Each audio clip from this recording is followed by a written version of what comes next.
Reading the news and social media these days, it can feel like the world is crumbling around us. Let's talk about why.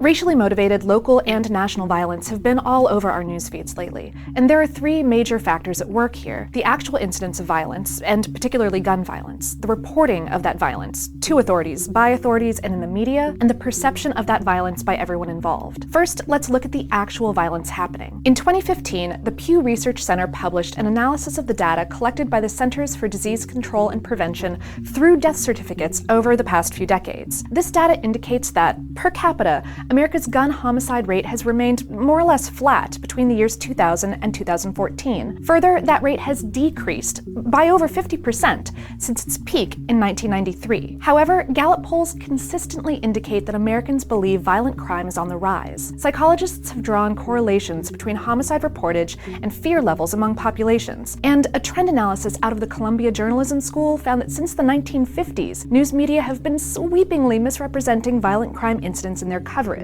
Just one example, in 1981, 0.4% of the crimes committed in New Orleans were homicides, but about half of crime news focused on that subject. And that was in 1981. The news media has changed a bit since then. Newsroom employment is down over 42% from its all-time high in 1990, due to changes in the economy and the funding upset created by the rise of digital media. That means that we have about 33,000 news journalists left in the United States. Compare that to the fact that by the most recent numbers, we have about 158 million smartphone users, all of whom have instant access to publishing tools via social media, and some of whom are using that access to share stories that may have not been reported in the past. The decreasing gun homicide rate that I mentioned earlier does include fatal police shootings. However, when you break this statistic out on its own, the story is different. According to Pew, fatal police shootings rose from 333 incidents in 2009 to 464 in 2014. And according to the Washington Post, that number was up to 990 in 2015. Black people, and Black men ages 15 to 34 in particular,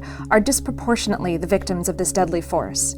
Young Black men make up 2% of the population, but account for 15% of the deaths, and are 9 times more likely to die in police incidents than any other demographic, according to The Guardian. It's unclear whether these dramatic increases indicate actual increases in incidents, or whether they're artifacts of how the data was gathered and whether these incidents have been underreported by law enforcement agencies.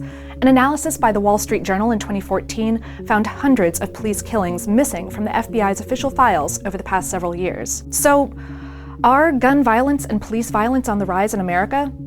We don't have the answer, because no one does. But we're certainly more aware of it. Hopefully, that awareness will help drive changes to make our most vulnerable populations safer. What do you think? This is obviously an extremely heated topic.